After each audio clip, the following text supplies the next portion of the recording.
बुधवार होता है आम बाहरी पड़ू किसी कम तीर्तोल पहुँचला बेलू हो जाए खराबल टाइम आमको भोक बहुत जोर कर तीर्तोल मार्केट शेष में बढ़िया होटेल गौरीशंकर होटेल आठी मटन और उषुना भात बहुत बढ़िया भाव में मिले आम जा पहुँच जाइलु सेठी आपन भी जदि केतबेले जगतसिंहपुर आसुचंदी ताल तीर्तोल आसबे तीर्तोल बजार शेष में आप पाइबे गौरीशंकर होटेल सबुठ बढ़िया होटेल उषुना भात को मटन एटी सबुठ फेवरेट सब प्रकार आइटम भी एठार हुए किंतु मटन एटी बहुत फेवरेट आठी आम बसला आमको आसी मिल जाता उषुना भात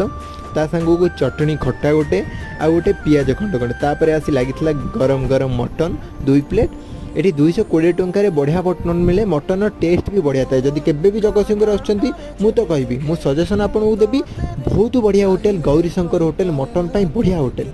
मटन थरे केबे एठी खाइबे मटन टेस्ट बहुत बढ़िया एठी आमे एठी पहुंची बढ़िया आराम से खाइथिलु एमिति सुशील ओडिया ब्लॉग्स देखिया पई लाइक